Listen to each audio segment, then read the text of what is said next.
Madam Chair, we are streaming live on YouTube and recording. You may begin when you're ready. Thank you so much, Rachel. Good morning, everyone. Welcome to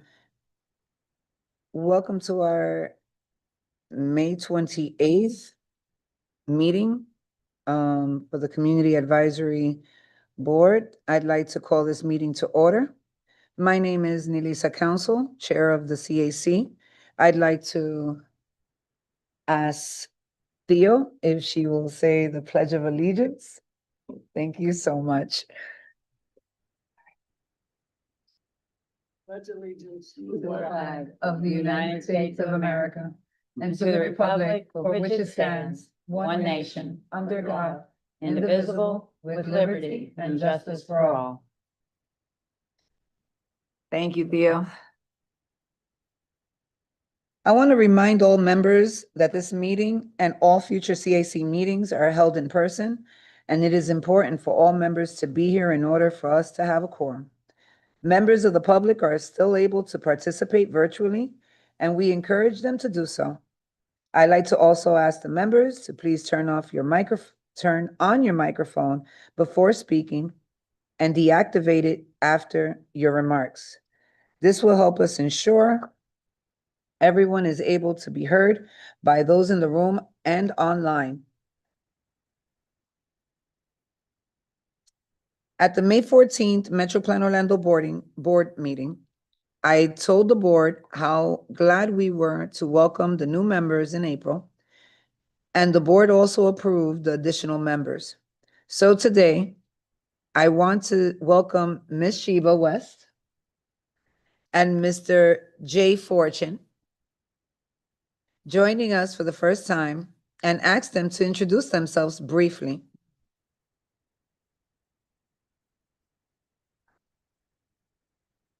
I forgot the first instruction. I'm Sheba West. I'm a 20-year resident of Central Florida. I grew up in Miami.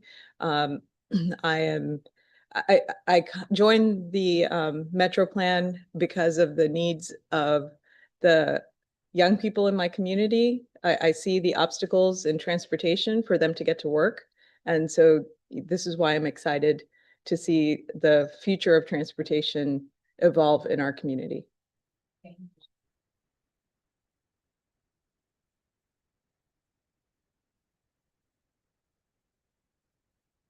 Good morning, everybody. Jay Fortune, 28-year resident of Pine Hills, Florida. So we're very sensitive to the work that you guys do. We're very grateful for the work that MetroPlan does.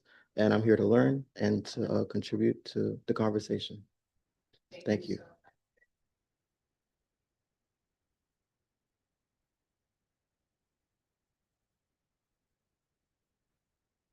Thank you, Madam Chair. Thank you, everyone in the room and online joining us today. We appreciate you being here. Committee members, you will see that Ms. Frederick has placed a guide to using our boardroom terminals at each place, and we hope this is helpful, particularly to our newer members. This just makes sure that you know what resources you have at your fingertips here, that you can manage your camera and microphone so everyone can see and hear you when you comment. And if you have any questions, just let Rachel or me know. Thank you, Rachel, for doing that. I am delighted today to introduce you to a new staff member on our communications team. Giselle Valadez is the communication specialist for community outreach. She will be focusing on public engagement and coordinating with our regional partners, and will lead many of our outreach efforts. She recently moved here from Phoenix, Arizona, where she worked as the program and development coordinator for a legal services nonprofit. She's a graduate of the University of San Francisco, where she became a big fan of that city's transit system. And she has also worked as an intern with Valley Metro, Phoenix's regional public transportation authority.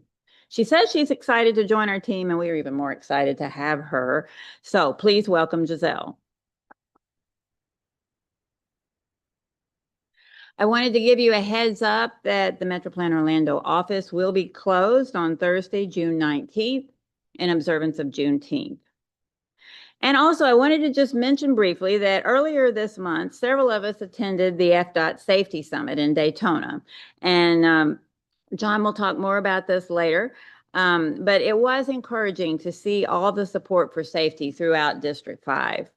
Several deserving people and organizations received recognition, and we were honored to bring home the Randy Schrader Lifetime Achievement Award for outstanding support and commitment to pedestrian safety. And that was, we were recognized for that by our partners at Best Foot Forward. And that seems like the perfect segue into our safety moment. So I'm going to turn it over to Mr. Mike Wilson now. Thank you, Mary Ann. Good morning, everyone.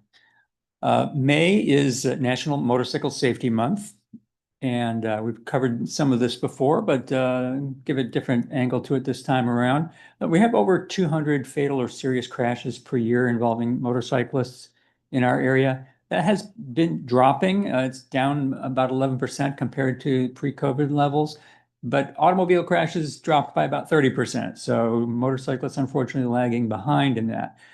Motorcyclists only account for about 3% of registered vehicles on our roads, but account for 15% of our fatal and serious injury crashes. One of the things that has been discovered in researching motorcycle crashes that riders with less than 2 years of experience are particularly at risk. Their risk is 2 to 4 times higher than more experienced riders. And so this really speaks to the need for training and education.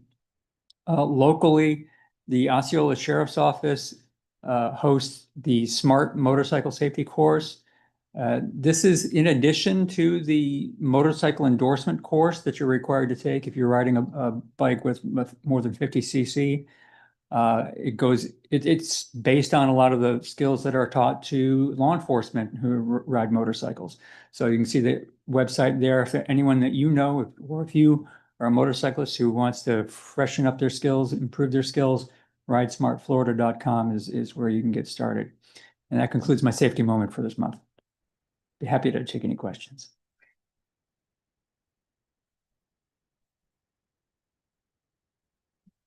Ms. Pizzo. Good morning, Mike. Just a quick question. This hasn't to do with motorcycles, but with the electric bikes and electric scooters that are becoming extremely popular. Mm-hmm. And we see them quite a bit on the sidewalks and such. I am personally looking for legislation to cover the use of those electric. Is there anything out there yet that I could refer people to? I'm not aware of it, and I'm not sure what type of legislation you're talking about. I'm not sure that legislation is necessarily what we need. I think it's really more a matter of training, just as it is for motorcyclists. Yeah. Well, you can't have a motorized vehicle. Right. So, and then you've got that gray area. This is Right. an electric vehicle. Right. Yeah. Well, the law has changed in that until a few years ago, you could not operate, let's say, an e-bike on the sidewalk under motorized power. You could pedal it, but you couldn't operate. You couldn't operate any vehicle under motorized power on the sidewalk. So e-bikes and electric scooters were exempted from that in recent legislation. So yeah, I mean, we could conceivably go back to that, but I'm not sure that enforcement would necessarily keep up with that. And there's still the overlying overarching need for training, irrespective of what happens with the legislature and with Okay, the bills. thank you. That's RJ? Mr. Miller? Oh, I'm sorry. Mr. Miller, do you have a question or? Yeah. Oh, okay. Good morning, thank you. Good morning. Just an observation. I was traveling last night on, I think it's South Street in Garland, where the Amway is, and I guess the graduation was going on. Talking about motorcycle safety. I thought it was interesting that there was 3 bicycle riders, and they were there was on one wheel doing the circle in that intersection, and there's security there. But it's interesting to me that the security could not do anything because they're not law enforcement. But this idea, they're just doing their wheelies over and over again. And it's just the observation, like you say, they're Mhm. talking about only 3%, but of them on the road, but it make up 50% of the crashes and no control. Right. In front of authorities. Thank you for your comment. Mr. Miller? Yeah, I wasn't gonna say anything, but seeing Judy open the door here, I'll pipe up a little bit. So what I'm seeing, this is just an observation, what I'm seeing now is not electric bikes. There's a lot of electric bikes on the sidewalks. I mean, we know that, right? Scooters and everything. But now I'm seeing electric motorcycles on the sidewalk. They're starting to crop up over and over. I'm starting to see a lot of them. Some of them are riding them on the road, but others think because they're electric, they can go on the sidewalk for Mhm. some crazy reason, even though they shouldn't be, they are. So I think that goes back to the concern that Judy raised about legislature, because I don't know, it's starting to become, well, has been an issue, but now that these electric motorcycles are on the road, it's even more so. So anyway, just an observation. Thank you, Uh, Mr. Muir. Yeah, well, and I think the thing is, it's really a continuum now. You go everything from a class one e-bike where you have to pedal it and it won't go more than 20 miles an hour, to a class three e-bike, which will go up to 28 miles per hour with pedaling. And then there are others that exceed those that really should be classified as motorcycles, although some of them may not even have the equipment that allows them to be street legal as motorcycles. So there's that gray area as well. So there may be some need for some legislative changes. I'm not sure if class three are allowed to be using sidewalks. That's something to first look into. Thank you. And as to the smart motorcycle safety course, I do have several family members that are veterans, retired, and they've all taken the course through Osceola County, and it's been phenomenal. The way they teach, the stuff that they're putting out there, and they're really, really involved in the community. So I appreciate this program completely, to see that people are actually driving safer on the roads, no matter if they're in a car or in a motorcycle. So thank you for this presentation. Thank you. Thanks, Mike. Now I'd like to ask Mr. Jonathan Scarf to come and give us the report from FDOT, please.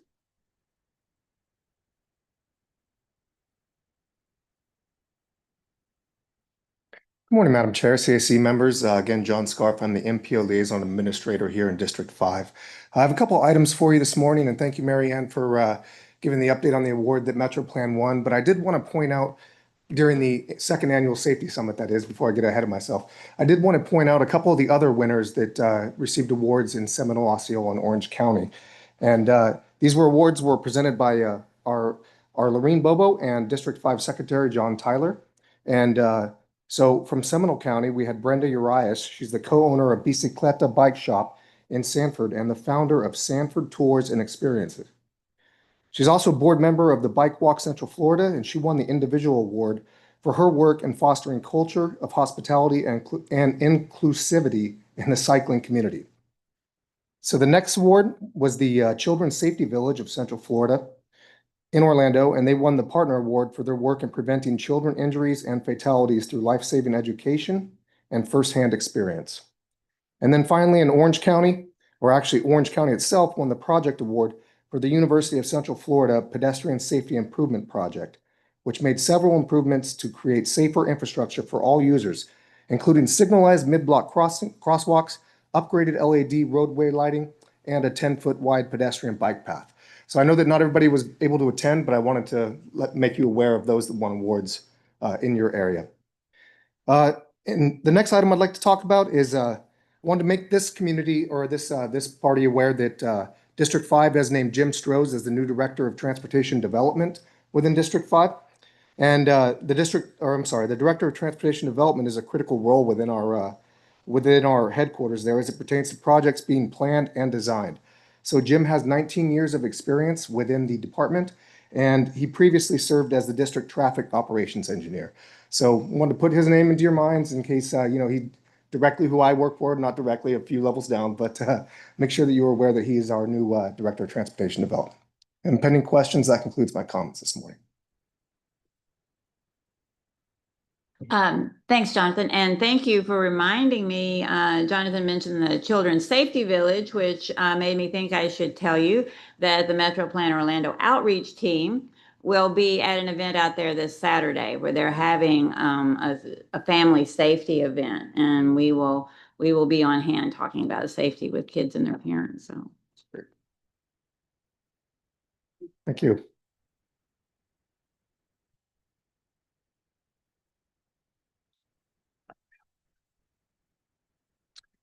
Thank you. I'd like to ask Rachel, Miss Rachel Frederick to call the roll. Thank you, Madam Chair. Members can please remember to turn on their microphones, respond with here or present, then turn your microphone off. Ashton, Present. Bolton. Bolton, Present. thank you. Caesar, Present. Campbell, Present. Council, Present. Fortune, Present. Pravola, Present. Garcia Paniagua, Present. Gus, Present. Mott, Muller, Present. O'Hanlon, Present. Pigram, Present. Pizzo, Present. Rum, Here. Webster, Present. Wells, West, Present. White. Present. Thank you, Madam Chair. That concludes the roll call. We do have a quorum.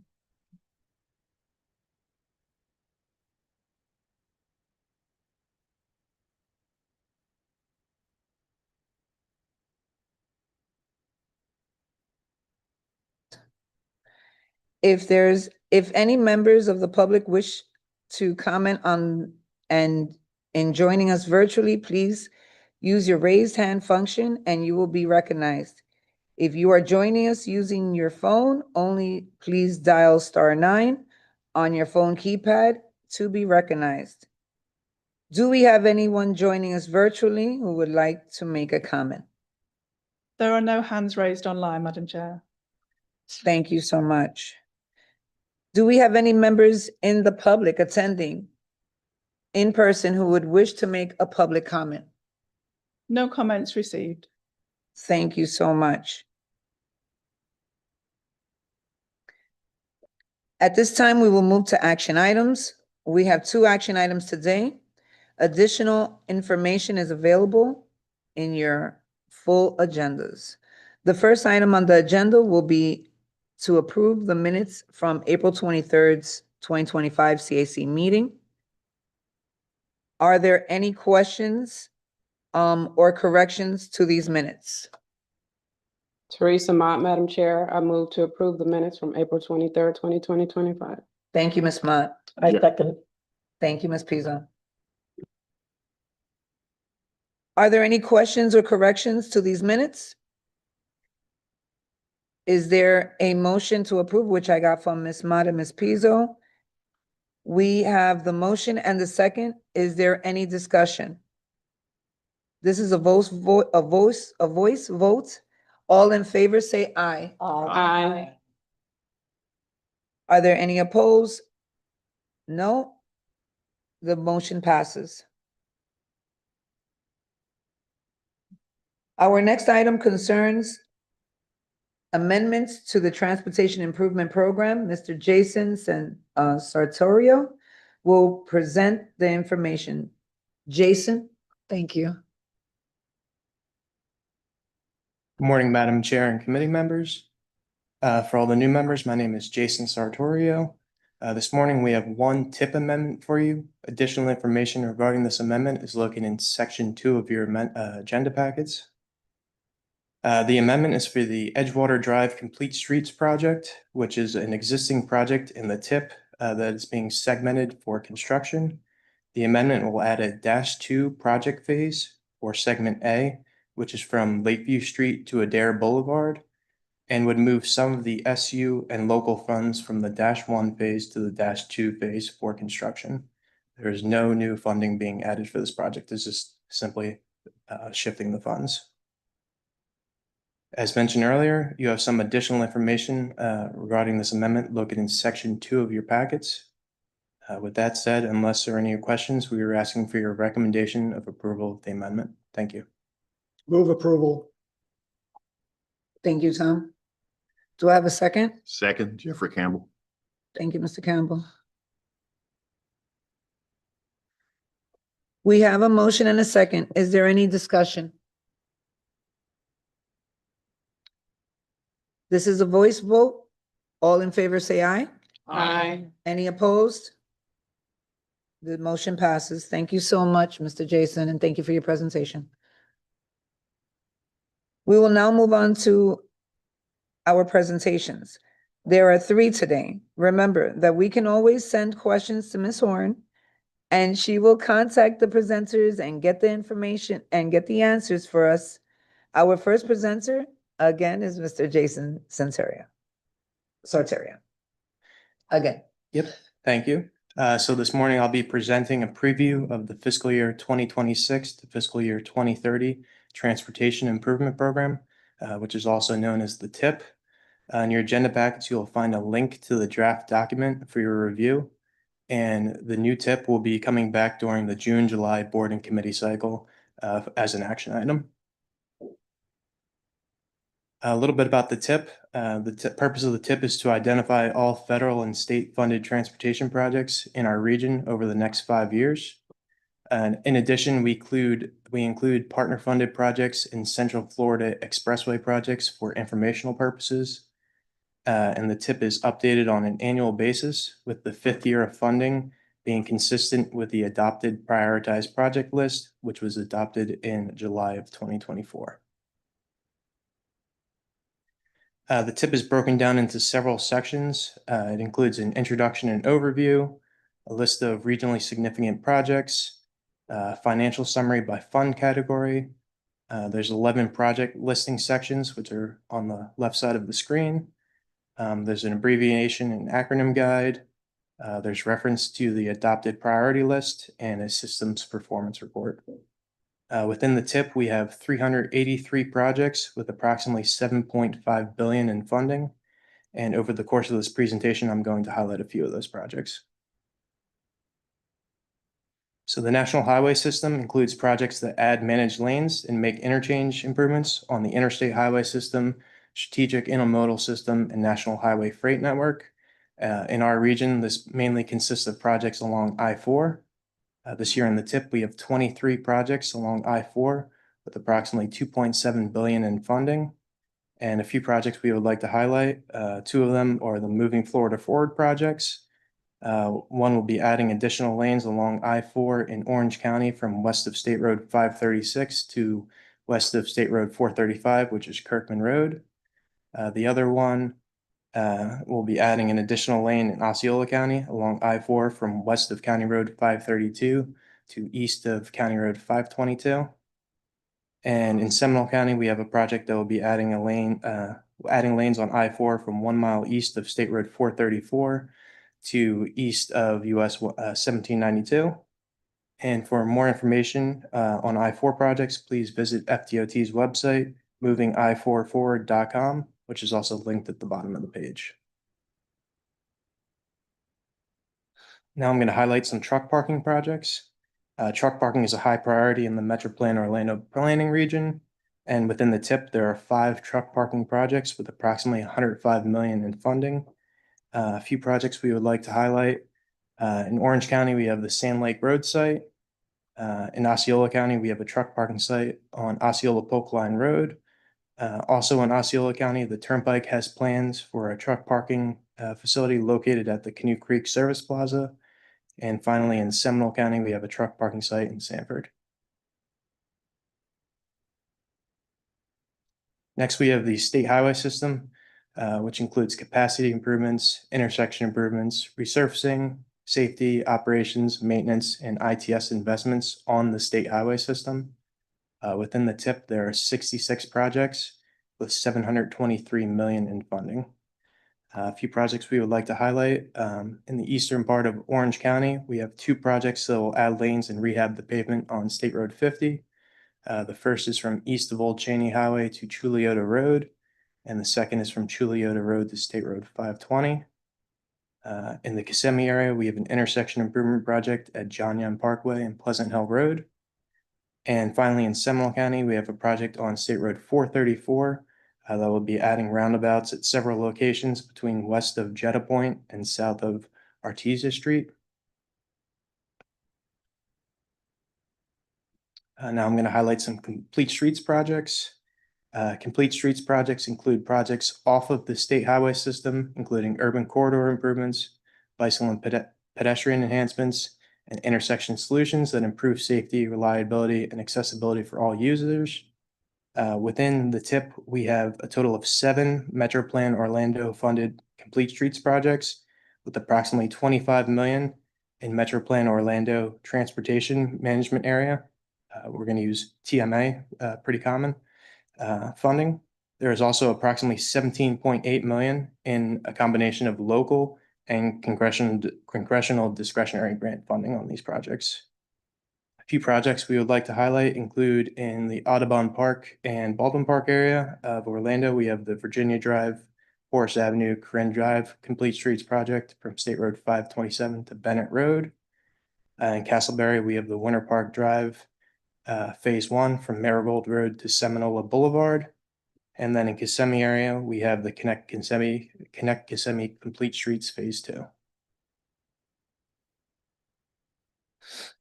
Next, I'm going to highlight some transportation systems management and operations, also known as TSMO projects. TSMO projects consist of projects that use innovative strategies or leverage existing technology deployments to improve safety and travel time reliability off of the state highway system. Within the TIP, we have 14 Metro Plan Orlando funded projects with approximately 26 million in TMA funding. And there's also an additional 17 million in local funds on these projects. And a few projects we would like to highlight include the Orlando Citywide Pedestrian Traffic Signals, John Young Parkway ITS from Hunter Creek Boulevard to State Road 482, Sand Lake Road, which is in southern Orange County. In Orlando, we have the Carrier Drive, Mandarin Drive TSMO bundle, and we have an arterial traffic management system on Boggy Creek Road from Simpson Road to Narcoossee Road.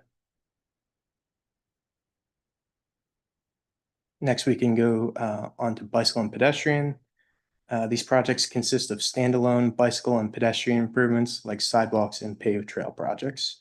Within the TIP, we have 11 Metro Plan Orlando funded projects with approximately 37.5 million in TMA funds. And there's an additional 30.8 million in local funds on these projects. And a few projects we would like to highlight include in Pine Hills, we have the Pine Hills Trail Phase 2 from north of Bonnie Bray Circle to Clarkona Ocoee Road. We also have 4 segments of the Shingle Creek Trail. The first is in Orange County. We have the Kirkman Trail, which is from Old Winter Garden Road to Raleigh Street. In Kissimmee, we have the South Phase 2B, which is the Yates Connector. In Kissimmee, we also have the North Phase 2C, which is the County Line Connector. And in Orange County, we have Phase 4, which is from Alhambra Drive to Old Winter Garden Road. And we also would like to highlight, we have the Orlando Sidewalk Gap Bundle. So safe routes to school include sidewalks and projects near public schools. The TIP has 3 safe routes to school projects with 1.9 million in state funding. In addition, there's 846,000 in TMA funding and 1.3 million in local funds on these projects. And those 3 projects include in Kissimmee, we have the Phase 2 of a sidewalk gap project at Deerwood Elementary School. Also in St. Cloud, we have Phase 1 of a sidewalk gap project at Hickory Tree Elementary School. And in Kissimmee, we have Phase 2 of a sidewalk gap project at Boggy Creek Elementary School and Parkway Middle School. Transit and commuter rail are 2 separate sections in the TIP. The transit and transportation disadvantage section of the TIP includes operations and capacity funding for links. And within the TIP, we have 380 million in funding. And the commuter rail section of the TIP includes Sunrail projects. And this TIP has 178 million in funding for commuter rail projects. So as you can see, we have a lot of projects going on in the region over the next couple of years. Overall, we have a total of 271 federal, state, or turnpike funded projects in the TIP with approximately 5.5 billion in funding. And this does not include the 1.3 billion in local funds that our partner agencies contribute to projects. And it also does not include projects submitted by our partner agencies for informational purposes only. The pie chart on this screen breaks down the funding by category based on the 11 sections of the TIP. So within the TIP, we have a total of 39 projects that have MetroPlan Orlando funding. I mentioned earlier that's TMA funding. These projects have approximately 145 million in funds over the next 5 years. And this does not include the 31 million in TMA funding that was added to 3 state highway system projects in order to help the state balance the work program budget. The table displayed breaks down these by sections between complete streets, bicycle and pedestrian projects, TISMO, and transit capital. So this year we have multiple ways for the public to participate at their convenience. You can watch this year's TIP video, which will be pre-recorded and published to our YouTube channel. And this will explain ways to explore the contents of the TIP and participate in the planning process. Additionally, you can join us in person or virtually at any of our upcoming board and committee meetings, and you'll have the opportunity to leave public comments. You can also attend our in-person open house at the Seminole County Library in Oviedo on June 17th from 1 o'clock to 4 o'clock p.m. We're also going to be hosting 3 one-hour-long virtual Ask a Planner About the TIP sessions. The dates of these events are on the MetroPlan Orlando calendar on the website, as well as on the TIP webpage. And finally, you can utilize the TIP online viewer to navigate and provide comments as well. Last year, we rolled out the TIP online viewer. This year, in addition to the online viewer, we went ahead and made a how-to video, which is on our YouTube video. It's a voiceover of me explaining how to navigate through the TIP online viewer and how to leave a public comment. And it's about 2 minutes long. And you can find the link at the bottom of the page, and you'll be able to see it either on YouTube or it's also on the TIP website as well. So a few next steps. We submitted the draft of the TIP to be reviewed by FDOT and our partner agencies. We have our upcoming TIP public outreach events. And then once everything has been reviewed, we will be preparing the final document for board approval. And just a reminder for any agency partners or anyone that wishes to leave a comment regarding a specific project, those are due by June 9th. That's more agency related. And that will conclude my presentation on the fiscal year 2026 to fiscal year 2030 TIP. I'd like to open the floor for any questions. Thank you, Mr. Soterio. Mr. Campbell. Go ahead. 434 Seminole County, I think you said several roundabouts. Correct. How many do you think? 3, yeah. 3? Yeah, 3. And I can pass along that information to Marion after the meeting as well.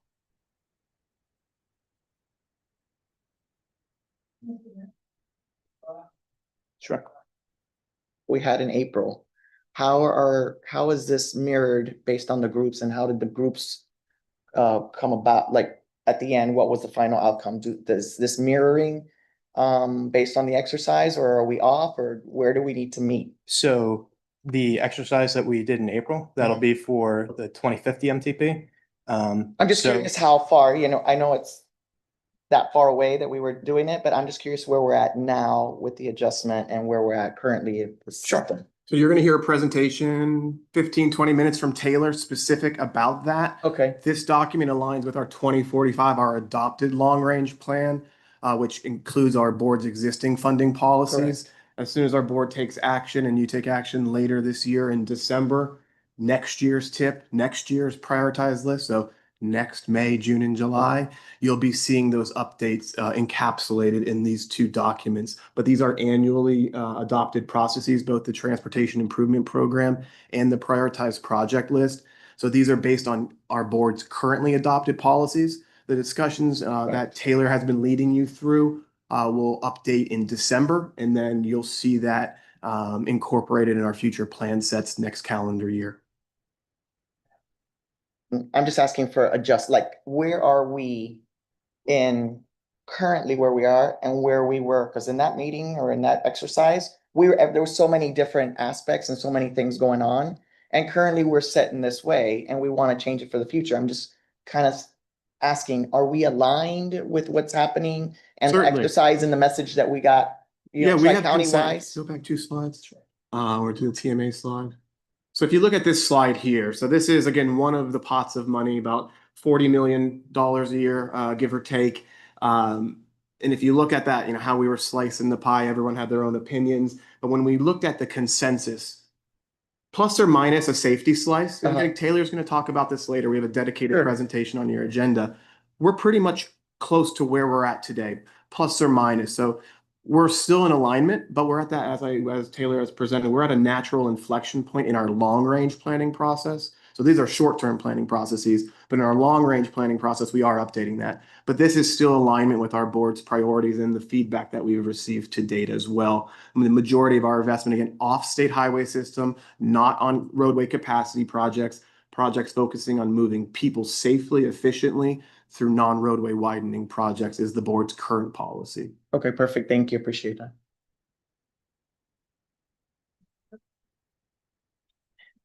Thank you, Madam Chair, and a good presentation, Randy. I had a question about the roundabout. Jeffrey here had covered that for me. You talked about lane additions on State Road 400 I-4, as well as I believe State Road 50 out East Orange County area. You're widening the road, basically, or not you literally, but figuratively, the road is being widened. Correct. Why? I'm going to say it. Why are we continuing to widen roads? Why are we continuing to fuel the congestion instead of the commuter rail, which isn't running 24/7? Hopefully someday soon, then later it will be. Why aren't we investing in that instead of continuing to widen the roads, add lanes? I don't know how much more widening I-4 can do without taking over everything that it's widening the road for. I've lived here all but 3 years and 10 months of my life, and I've seen I-4 go from a 4-lane divided highway to this monstrosity, and it continues to just eat up the geography around it. I know you're just the spokesperson, but I'm just. I'll respond briefly. Thank you. The I-4 Ultimate project, as Jason presented, is our board's priority for Interstate 4, the ultimate configuration from county line to county line. So it is consistent. It is a widening project. It is serving demand. If you've experienced I-4, it's highly congested, extremely unreliable in the investments. While there is kind of a latent demand, pending your philosophy on capacity, there has been immediate benefits to the traveling public.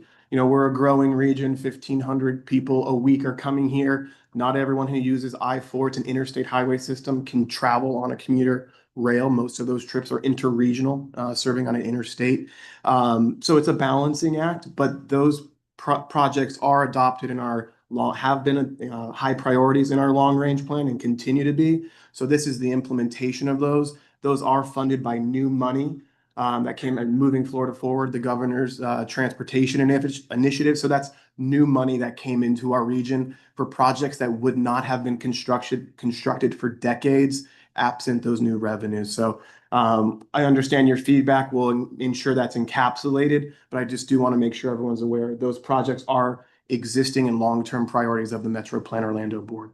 Thank you. And Jason, I'm sorry, I called you somebody else's name. So Right. It's okay. I understood what you meant. regardless, Yeah. good presentation. And last, is there any updates on the commuter rail as to where this funding might be applied? Thank you. It's not in particular in the tip, it's sectioned out as essentially capital. There's not, specific as far as, this is for this project, this is for that project. It was a tough question, I'm sorry. Sorry. Well, any questions that Sorry. might be a little bit too tough. I'm a phone a but friend for Jason. Any That's what, questions that might be a little bit too tough, we can always Yeah. get back to Ms. Mary Horn, like we said in the beginning, and we can do that. yeah, I just want to be clear on the transit section because this applies to both all transit, Lynx and Sunrail. You're going to see primarily two line items for each. Sunrail, you're going to see a capital line item and you're going to see an operations line item. Primarily, those are formula-based funds and those flow into the operating budgets of Lynx. So Lynx has their own board of directors, budgeting and service planning process. You're seeing a line item cost. That money then gets allocated to Lynx, and that board of directors who have fiduciary authority over Lynx's services take action on that service development plan. Same thing goes for the Commuter Rail Commission and the operations of Sunrail. There is a separate board that oversees that. These funds are identified generally, and then in Sunrail's service plans for capital and operation, you see more specific detail. But again, this is where all of the money is accounted for, all transportation investment, capital and operations. And then as it relates to, again, our transit service providers, you'll see more level of detail in their service development plans, as well as their annual operating budgets. Thank you so much, and thank you for your presentation, Mrs. Sotario. Mr. J, before he leaves, I would like for you to ask your question.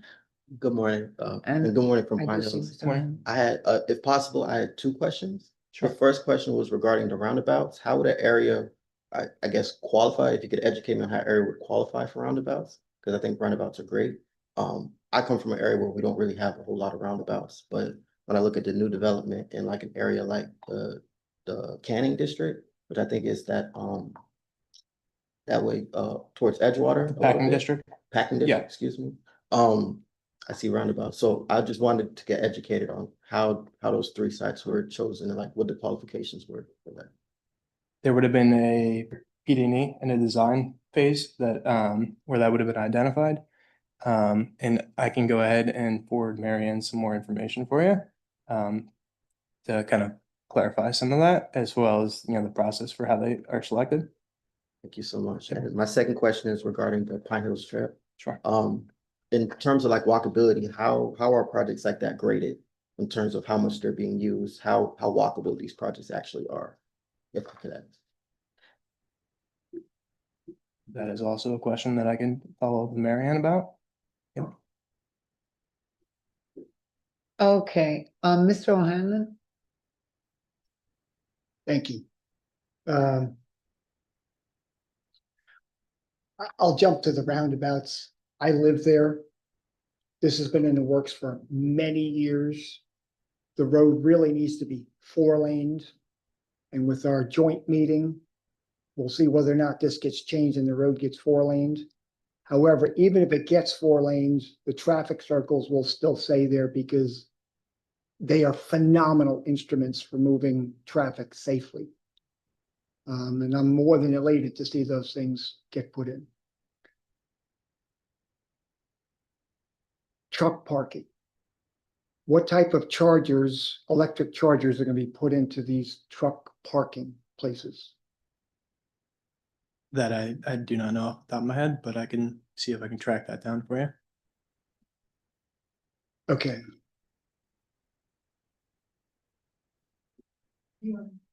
Yeah, I've got more. I'm just trying to figure out how I phrase it all and whatever.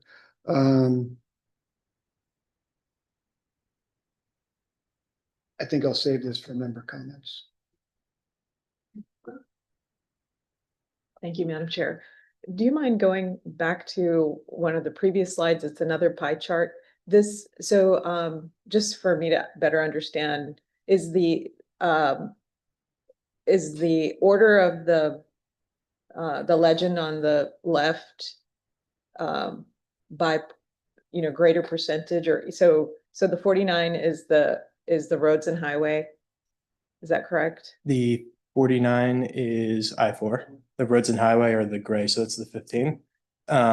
It's honestly, it's just an order that I typed in as I was Okay, so going. it's not correlated to total percentage. No. So, Okay. Do you mind just running through the percentages based on the use of 49% is I-4? yes, so 49% is I-4. And then if we're starting at the top of the legend, roads and highways are the gray section with are the 15%. Next is turnpikes, which is the next one over. It's the blue, which is 20%. Operations and safety, it's 2%, which is that dark red color. Bike ped is the lighter blue color, which is 1%. Maintenance is 2%, it's that green color. Aviation projects are like a burnt orange, it's 3%. Transit is kind of a turquoise, that's 5%. Rail is kind of a mustard yellow, it's 2%. Planning is 1%, which is like a royal blue, and then we're back to the I-4, which is that 49%, the tan. Okay, great. And so this is the funding, this is the 5-year funding, Correct. which, so this is the total of the 5.5 billion. Correct, of federal, state, and turnpike funding. So if, for example, if there was like a gap in funding for a specific project and a local agency decided to apply their funds, that would not be captured in this. That's an additional about 1.3 billion of local funds that are also included in the tip. And would you characterize this chart to be consistent with fund allocations generally, like in the previous 5 years? I just want to understand how the allocation is changing. Is it consistent or is it? Sure. So allocations are, the next slide where it's our funds, but this is kind of based on, how many projects per section. But I'd say over the past 3 years that I've been here, the pie chart has looked very similar as far as percentages go. And Ms. Sheba, what I'm gonna do is that I'm gonna have Ms. Mary Horn send you all that information so then you can see what's been done in the past and what's up to date currently, so then you can understand it. And any questions, Ms. Horn will definitely clear it up for you.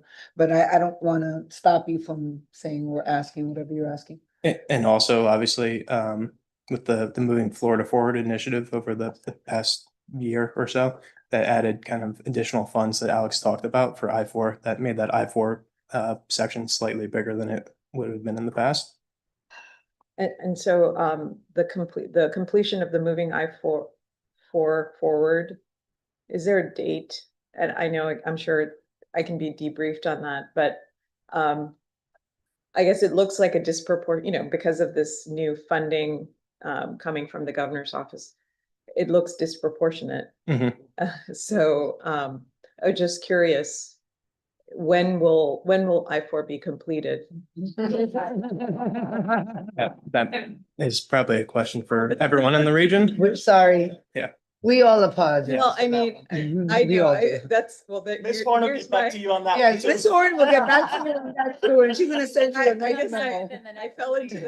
I fell into the newbie question, but I mean, just, I think many of us who sit on this advisory committee want to see our transportation funds not, this huge proportion dedicated solely for limited highway, transportation. We want to see a greater diversity of options for, our neighbors. And so I guess that's kind of the point. That's fully understood. And I think that's been the past 3 years that I've been here, that's been, something that obviously this advisory group has said, pretty much every time I'm at the podium. And we do hear you and we understand. Absolutely. Ms. Jeanette, being the last for this one. One last question is just probably to add on to the other questions. On the speed safety cameras for the school, what's the percentage and where do they fall in? Do they fall in bike ped? And how is that list going to come about where we're implementing each and every one of these schools to do Those are locally funded projects, or they are not included in this number. Those will be included in school board budgets and or municipal capital improvement programs. Okay. Okay, thank you for your presentation. If there's no more questions, Ms. Janelle, you done? Okay. If there's any more questions, then thank you for your presentation. Thank you. And next we have an update with Mr. Slide Downs on the prioritized project list. Wait. Oh. Hi. Mr. Slade, thank you. No worries. I get a lot of iterations of Slade, Slide, J. It sounds like a lot of names. So good morning. Thank you, Madam Chair. Again, I am Slade Downs, and here to give you an update on our annual prioritized project list. Bit of background on the PPL. Like I said, it is an annually updated document. So kind of how it fits into the core products setup. We have the Metropolitan Transportation Plan, which is our 25-year plan, which Taylor will give you a bit more updates on after me. We have the TIP, the Transportation Improvement Program, covering the upcoming 5 years of funded project phases, which Jason just told you a bit about. And then you have the prioritized project list, which bridges the two. So it covers the 10 years following the TIP. It is unfunded project phases.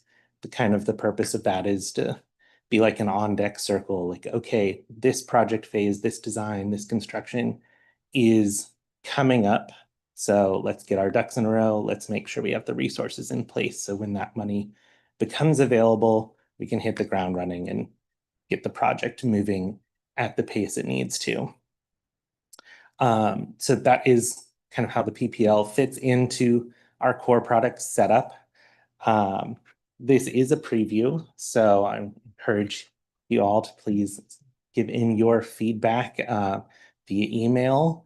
Maybe if you have some time later today, or maybe if you're taking Sunrail back from this meeting, you can browse on your laptop.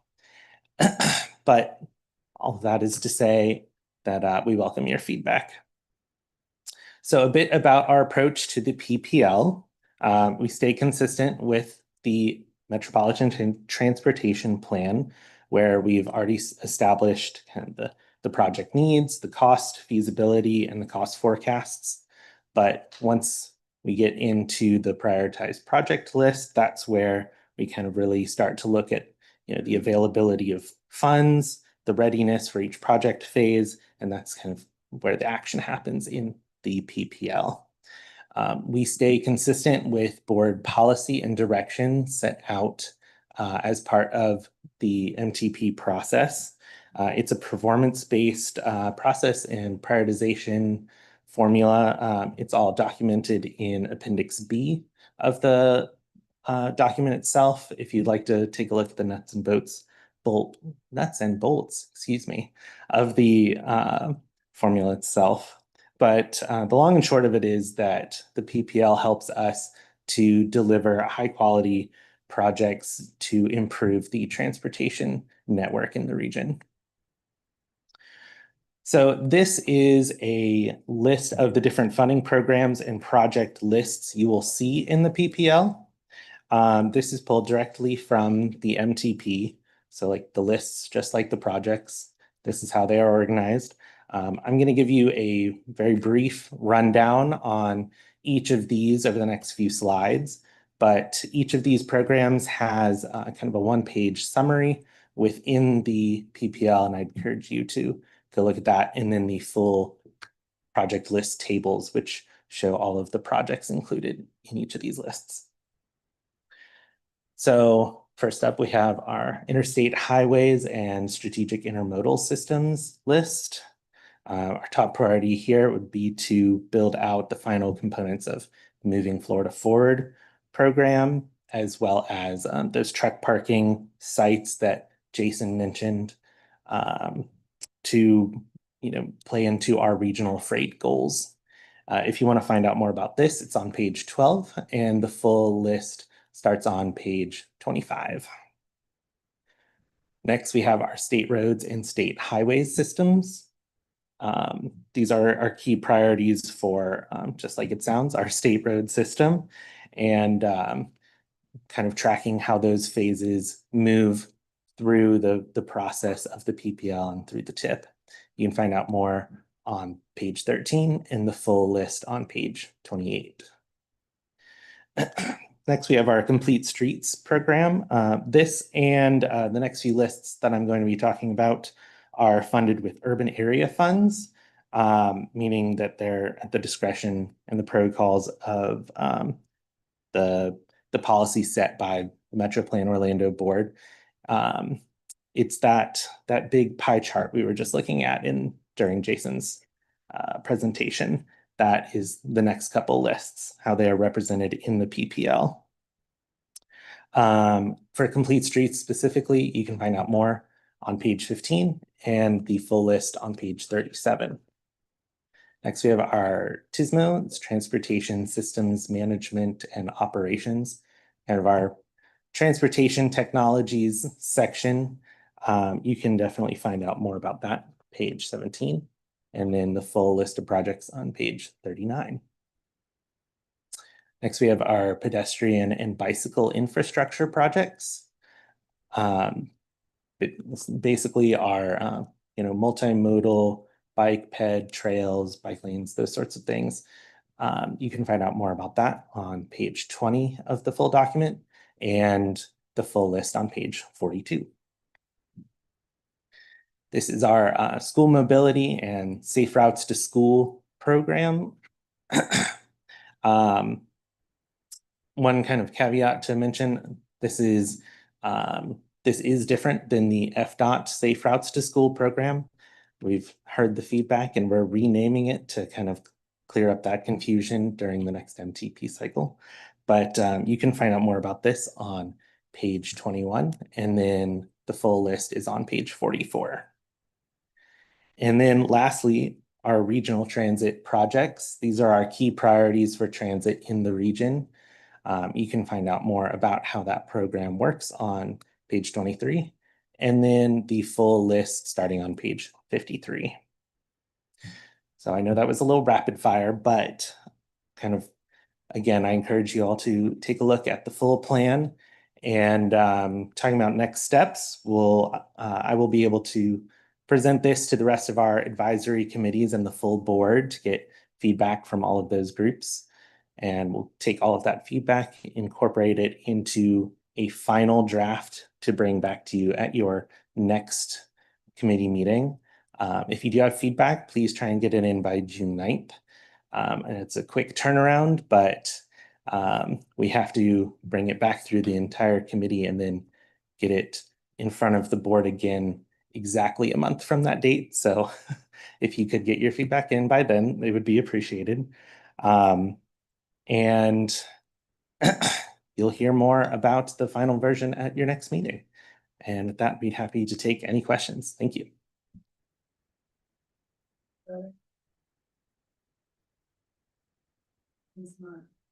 Here. Thank you, Madam Chair.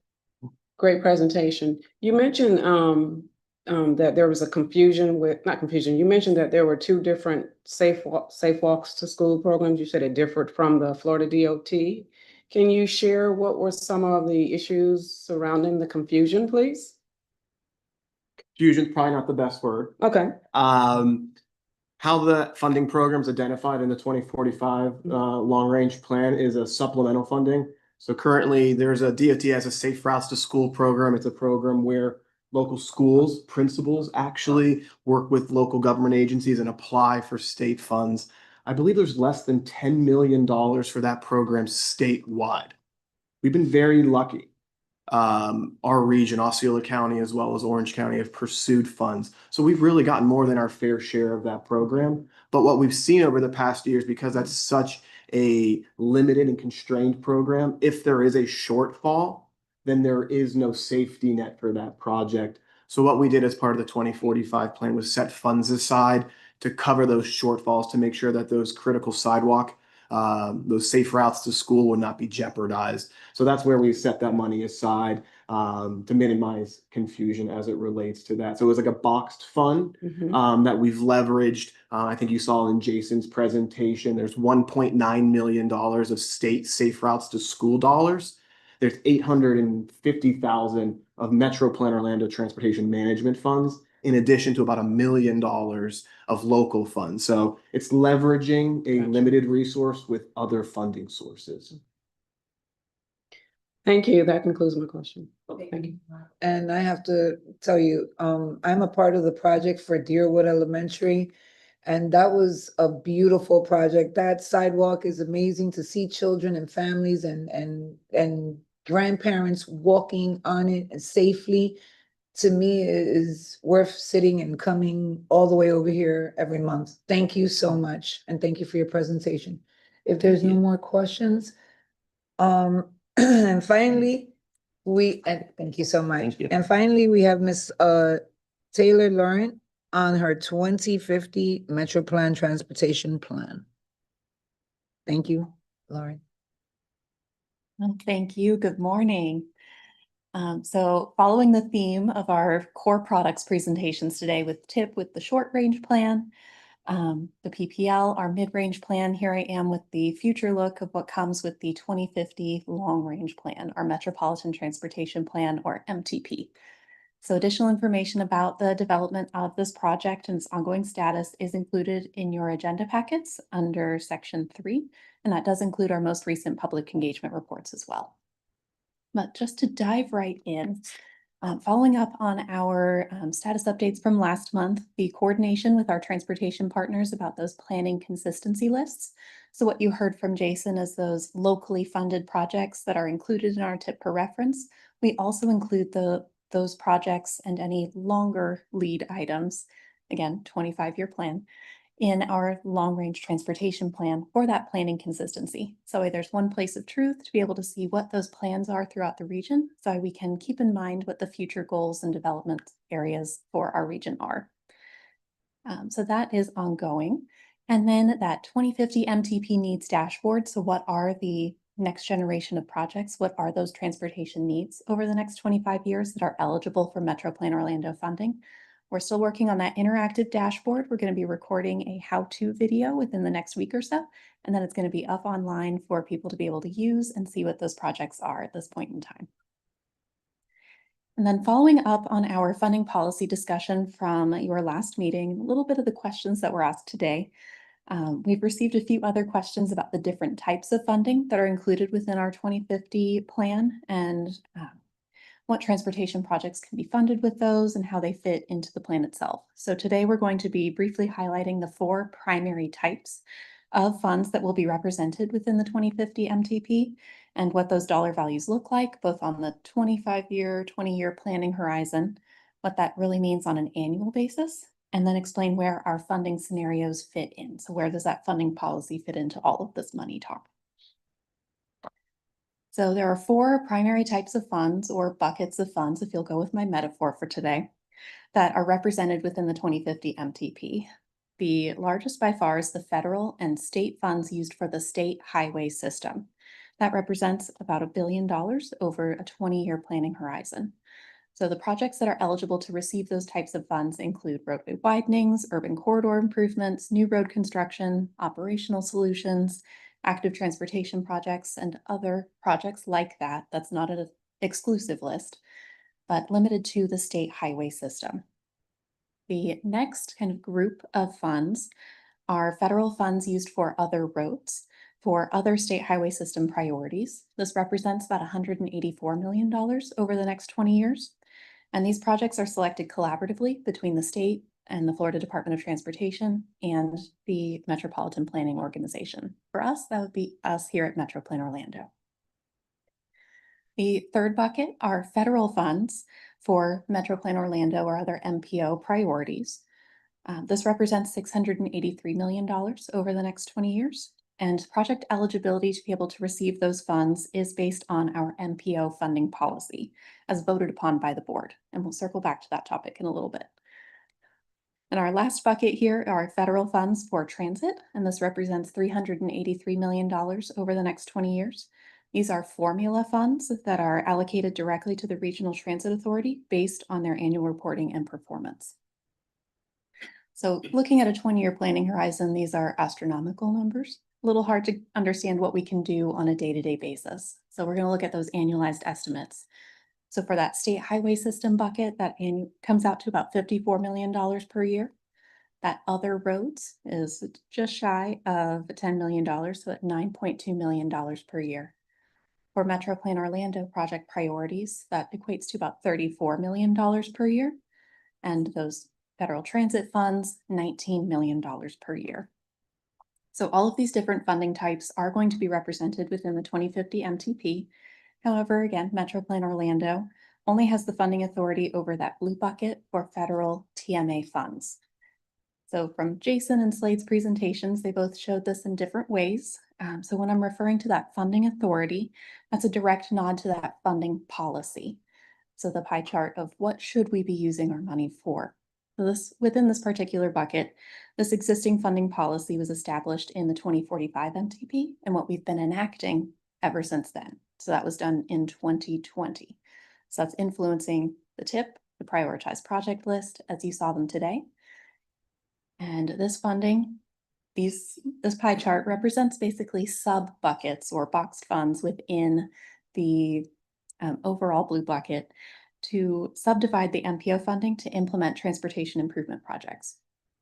So as we work together for the 2050 MTP, we're looking at updating our funding policy and reviewing various scenarios of what this new pie chart could be for 2050.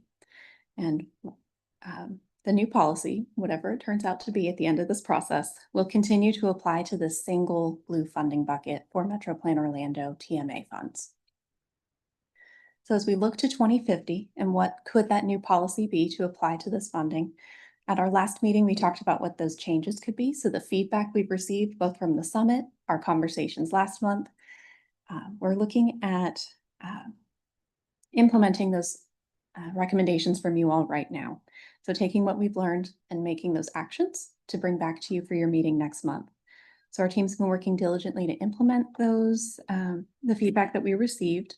And I'll just summarize it here for a quick refresh, and then we'll talk about next steps, what you're going to see next from myself and the team. So the high injury network countermeasures. This is the new name for that safety category. So what component that will play within the funding policy, we'll see.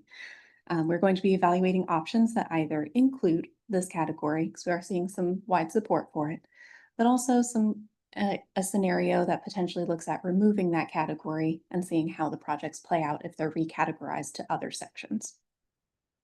Under the complete streets section, that's had a slight name change, but no other edits to that one, to also include the term urban corridor improvements.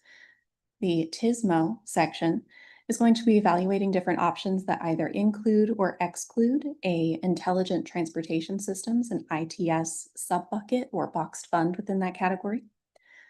Under active transportation, it will include a school mobility program sub-bucket. We've received wide support for that across all of our committees and board. But then there are two options that we will explore. One that allows the rest of the active transportation funds that aren't included in that school mobility program sub-bucket to be used for any active transportation project, unrestricted. And then a second option that looks at potentially restricting those other funds to regional trails only. Then our transit capital, as we've discussed, that funding is going to be allowed for all capital improvements with no further restrictions than that. Then we will be looking at a potential inclusion of a widening or new corridor development. So we'll be looking at whether that should be included or excluded in the next round of funding scenarios that we look at. So hinting at those next steps, I'll just say them directly now. You will receive those second draft funding scenarios as part of your agenda packets for your next meeting. And at your next meeting, we're going to be discussing those new scenarios, what the implications of each one may be, and then asking for your feedback so the MTP team can consolidate and refine those scenarios into a single recommended funding scenario. So in late August for your CAC meeting, early September for the board, We will be coming back to you with a preview of the 2050 MTP cost feasible plan. And that implements the recommended funding scenario that we would collaboratively develop over the next few months. So with those key milestones in mind, we are still on track to be able to adopt the 2050 MTP this December. And after that adoption is when you will see the new policy that we've created go into effect. And you'll see updates to both the Transportation Improvement Program and the prioritized project list after that date. So this time next year. And with that, thank you very much for your time this morning. Are there any questions? Thank you, Taylor. I was looking at in our handout, the summaries of the outreach and the community meetings. And one of the things that I first noticed before looking at the attendance was the inconsistency with reporting of the demographics of the participants. When you put those forms out, do you know which forms I'm talking about? The summary? Yes, I They're do. not part of the slide, they're in our packages. If I could just see some consistencies with the demographics, I see, because there was only 9 people at the disability, why the demographics just say 50% of one group, but not the other, but it would help if there was some consistency in those reports. I'll bring that up with our team. Thank you. Thank you. And how are we dealing with when there's a tie between all of the goals? For example, the Orange County District Safety Expo, there was a tie between all of the goal rankings, which we participated in. Lake Mary, safety, reliability, connectivity, prosperity, and community, they all said the same thing. So what she's referring to in your agenda packets as part of our surveys, when we go out to our different community events, we're asking, of our 5 goal areas, which do you see as the most important? That has helped to inform our prioritization methodology, which we developed last December and was directly used by the team. So when we're seeing those ties at a single event, we're hearing that every single goal is important and should be considered and weighted equally. When we combined that with the other, Marianne, I think we're at 800 responses total. We have about 870 responses at this My point. apologies, I put it low. 870 responses. We were able to see a little more clear results in terms of how that prioritization should be applied. But again, that feedback's been used and incorporated directly into the plan. You're welcome. Helen, you are recognized. Thank you. You've all heard me before on this subject, how I want to make sure we don't waste any more of our money in investing in diesel buses and diesel trains and all of this polluting stuff, because robo-taxis are about to go live and tremendously improve all of our lives, especially the lower socioeconomic classes, because of the dramatic reduction in the cost of these facilities. I guess 2 things. One, robo-taxis are going to go live in Austin, Texas next week, and then gradually take over the whole country over the next 2 years. So how does that affect us? Well, here we're really doing nothing about it. However, I have made a presentation to the Board of Seminole County Commissioners, and we are doing our best to eliminate links, because they are so far behind the times, do not offer any good value for the dollars whatsoever. And we're hoping to provide personal service to all of our people that want to ride a bus, and just have them picked up and dropped off where they want to go, whenever they want to be picked up and dropped off, which is so much better than the unbelievably poor service we get from Links in Seminole County. But believe it or not, that's actually going to happen everywhere in the country, and hopefully people here get on board and start supporting and preparing for that effort. Thank you. Thank you, Taylor, for your presentation. If there's any more questions? Thank you so much. Yes, you're recognized. Thank you, Taylor, for the presentation. It'll be interesting as you go through your cost feasibility to see how a lot of construction costs have, skyrocketed, and labor shortages have driven up costs. So it'll be interesting to see how that comes in. Are y'all planning for when you look back over the last 10 years, I think cost of construction is going to keep going up for a while. It's what it's showing in the construction industry. So I just wondered how we're looking to see how that's going to impact the number of projects we can do and everything. Mhm. Thank you. That's something that we've been seeing as well and has been top of mind as we're looking at just the needs in them of themselves. We want to design each of our projects or craft each of our projects. I won't confuse the term design. So it's feasible and implementable. So that means we can't take on a 30-mile project because that's cost prohibitive in and of itself. But if we break that up into smaller chunks with the current day project cost estimates, we can make sure that we're setting ourselves up for success. But also, as we look for cost feasibility, we're taking in mind the expected level of complexity of each individual project on our needs list that impacts the cost estimate for each project individually. But also we take into account inflation and the time value of money as we develop that cost feasible plan. So we're making sure that we're not using today's dollars, using 2050 revenues. Thank you, Taylor. If there's no more questions, thank you for your presentation and everyone's presentation today. It was very informative and we appreciate all the work that you do. That concludes our presentations. There are several items for consideration under the general information and upcoming meetings.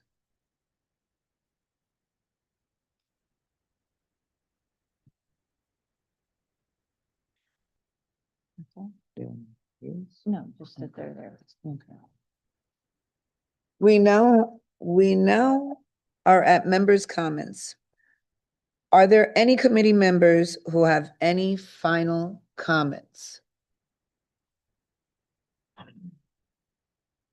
Mr. Mueller, we recognize you first. Okay.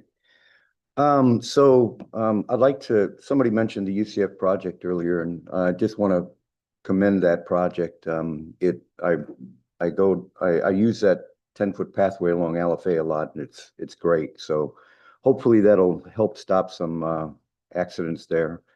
But what I really want to talk about is something that's not really connected with this committee, but something that I'm involved with now with Orange County, and that's affordable housing.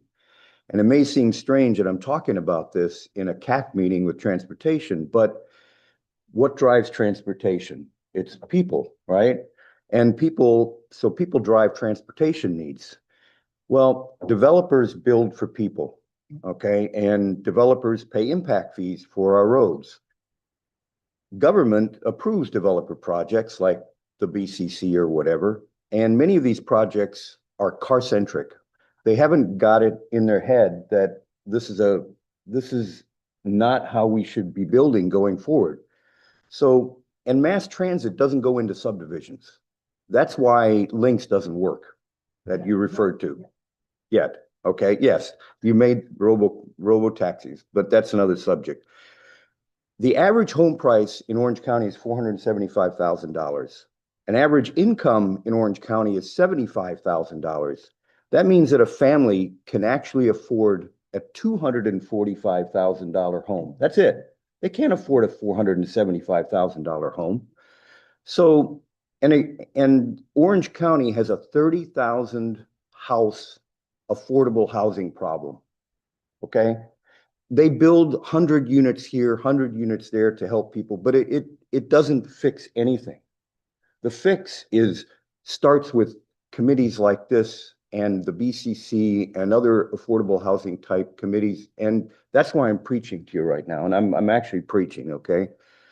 So there was a community called Sustany that was out on the east side of Orange County that was supposed to go in. And it's a horrific development, and it got shot down. But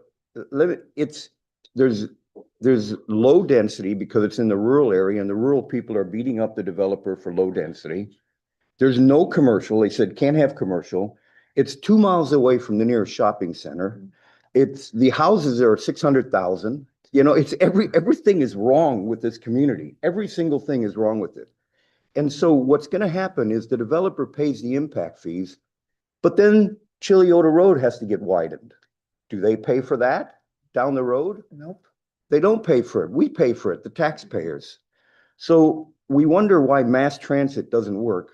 We wonder why the roads are getting widened all the time. You know, why does it feel like we're always behind the curve? It's because of this. So I would just encourage everyone to keep this at the top of your mind, that we're not just a transportation committee. We're a people business committee of where they build houses and how to get people moving around in an efficient way that costs the taxpayers less. Okay, I'm off my soapbox. Thank you, Mr. Mueller. Hold on one second, if I can. Ms. I Bernie just Horn. wanted to say briefly, without addressing any of your points, but that you are very much on topic, RJ. Yes, You are not off topic at all, and that in the upcoming MTP, there will be some discussion of the relationship between transportation and housing, which we've seen to be more important, just as we've seen the relationship between health and transportation to be more important. So it's a good topic, and thank you for bringing that up. Thank you, Ms. Jeanette. Mr. Mueller, I think I'm just gonna feed off of him. We all are. That's basically where I'm heading. In the last year I've been here, I will tell you that I've seen more reactive processes than proactive process. We need to be a lot more proactive. That is a perfect example of being proactive. I just spent 6 weeks in Europe, and let me tell you, I never got into a car. I only got into trains. I That's moved right. around through trains. That's I right. took a ship across Absolutely. the Atlantic, and all I did was go from train to train to train until I got my plane and came back. Beautiful. So we've got a serious problem, and if we don't start waking up, we're going to continue to dig ourselves in a hole as far as moving people around. I spent an entire lifetime moving people around, making sure that they were safe while they were moving. And I only see reactive here. I don't see proactive. Perfect example. Why are we not working with the local government and somehow combining, the resources? Why does school board have to get the money to put, cameras for speeding? Why isn't it something that's being addressed here in this board? That's just one example I'm throwing out. There's so many of them. But obviously the transportation on links, the transportation on train, we could be moving so many people safely in those avenues and those ways, and we're just not discussing it here. And I think it's a discussion that needs to be more, available, and it needs to be more public and more open to the people that are trying to move to this area, because it's a desirable area to move to. Yes, it is. And in order for us to desire them to move, we need to make it more desirable for them. And I don't think we're doing that. And I'll get off my soapbox. Thank you. Thank you, Ms. Janet. Mr. O'Hanlon, you're recognized. Okay, let's see a show of hands of whose car chauffeured them to the meeting this morning. Nobody, okay. I took links and it wasn't that bad. And they even gave me a free ride and didn't take my transfer on the way. She said she waved it off and let me go. So I got a free ride home and I got down here quick and the AC was solid. Excellent, and that's real important here. I've always given you guys the latest on where full self-driving is coming, what's going to happen with robo-taxis and robo-vans, from the perspective of the fact that, my car I'm just chauffeured everywhere. I actually never drive anymore my car. I just tell it where to take me and the car just takes me places. Well, that's going live this week in Texas with no safety drivers. They're starting with a handful of cars, and if things are successful, like they probably will be, then by the end of the month, maybe there's 1,000 cars driving around with no drivers. And by the end of the year, potentially there's hundreds of thousands of cars. And by the end of next year, millions of cars, because all of these cars that we all drive, believe it or not, were all designed to be driverless. And it's just a matter of flipping a switch to make these cars be driverless so they all can turn into robo-taxis. The real thing that I wanted to tell you guys today was the information I give you is relatively privileged because I get the software first, so I know where the state of the art is. But I did have a meeting with Tesla this past week. I don't know where that's going to put us all, from the fact that basically, even though it was an hour meeting, They told us that we're going to have to sign NDAs, which I've signed many of them over my lifetime. Those are non-disclosure agreements. So hopefully that occurs in the next week or two, and we have another meeting with them before the next meeting, and I'll find out what I'm allowed to tell you guys and what I'm not. But I will definitely tell you everything that I know that I'll legally be allowed to tell you. But this is happening at Lightspeed now. This is almost a different subject because we've got 50 Tesla semi-trucks, electric semi-trucks on order. And this is basically meetings with the Tesla semi-truck people. But a lot of the things that go in these trucks are the same things that go into the cars. And for the sake of argument, I know this is going to sound crazy to you people, but we're probably only 2 years away from all of these Tesla semi-trucks driving around with no drivers in them. The other thing I'm really looking forward to finding out is whether the trucks that we're going to get in the next 9 months will have the platoon ability. So we've got one driver in the first truck, and then it drives the 2 trucks behind it so that you're already eliminating a third of the drivers. So what does this do for us? What it does for us is the cost of transporting goods is going to fall through the floor because these trucks are dirt cheap to operate. And then as soon as you get rid of the drivers, they're almost free to transport goods. So it's going to help us with lower cost products that we're going to be able to buy. And then it's the same thing with the robo-taxis. You know, these cyber cabs that Elon is producing are going to cost 20 cents a mile, full cost, including profit. And right now you pay $2 or $3 a mile for a Lyft or for an Uber. Okay, so you can imagine how cheap all of this stuff is about to become. And that's going to change our whole society. People are not even going to buy cars when you can be moved around almost for free by just picking up your phone. So I'll have more next month. Hopefully I'll be allowed to tell you a lot of stuff, but we'll see.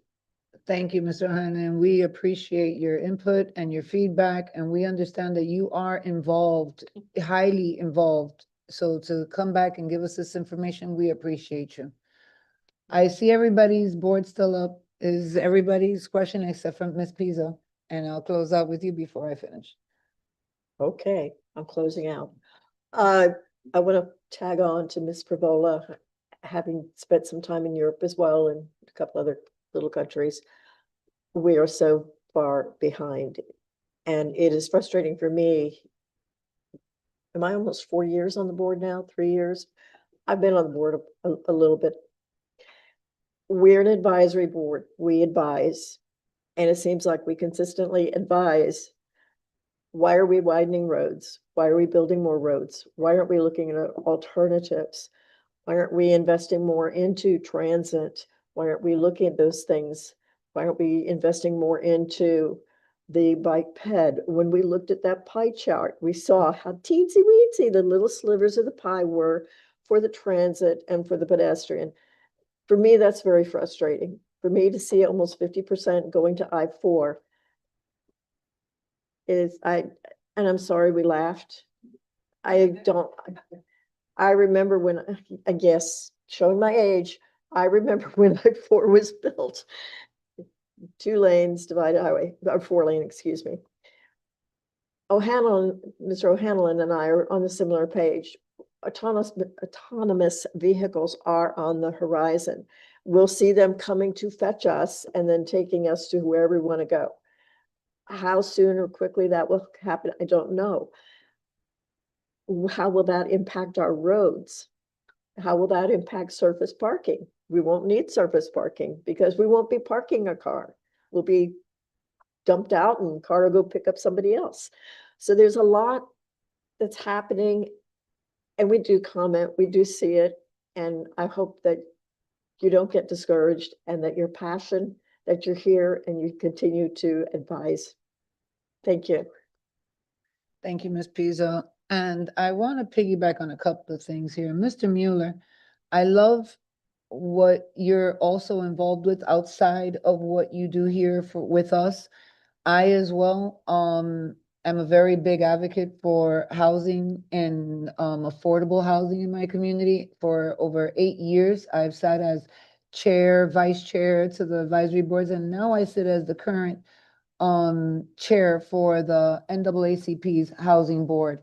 We are about to have, and we just got permission and an okay from the city of Kissimmee, Mr. Mike Steigerwald, city manager, to do one of the first events of housing resource information in the city of Kissimmee in Osceola County, the Civic Center. And we will be inviting a lot of different organizations like NACA, Habitat for Humanities, SHIP program, all of these people that are offering this funding for first-time buyers program, housing programs. We have several buildings that just went up. Roads don't go together with people if they have no place to go to. And it's okay, even in my world, I'm a nonprofit and we worry about food insecurity. So we make sure that people have food. So we come together and collaborate with different organizations just to make sure that that little bit of is extra covered in our community. So it's great to want to ask why we're widening roadways. I'm going to tell you why. I come from Champions Gate area. It took me an hour and 25 minutes to get here this morning. And I walk in here happy to see each and every one of you because you're all fighting for the same thing I am fighting for. The fact that they put an extra road on that highway, I got to say thank you. And I know you are all saying, why do they want? No, I'm going to tell you, and with my hands down, because I don't want to use my hands too much in the camera and stuff. I appreciate what each and every one of you bring to the table here. So even if it took a couple of years to get something done, I don't know, Miss Horn, how long have I been on this board? About 5 years, 6 something years, something like that? I think it's more like 7 or 8 years. Okay. I'm seeing these changes now and I can appreciate, I remember hearing the first time Tom spoke about, autonomous cars and I was like, whoa, he's from the future. No, the future is here, but it's not in my area. We don't have all of those Teslas down there yet. That doesn't mean that we can't enlighten our folks. And those sidewalks, it means the world to me to see kids walking down it safely and not snakes coming out of the child, jumping out in front of my car on Marigold. So thank you all for everything you do. And we would love to come together with different, even if it's, I'm bringing Kiss the St. Cloud and Kiss Orlando all together. And if we can all join together to make a huge housing event, I'd appreciate it. So thank you everyone for being here today.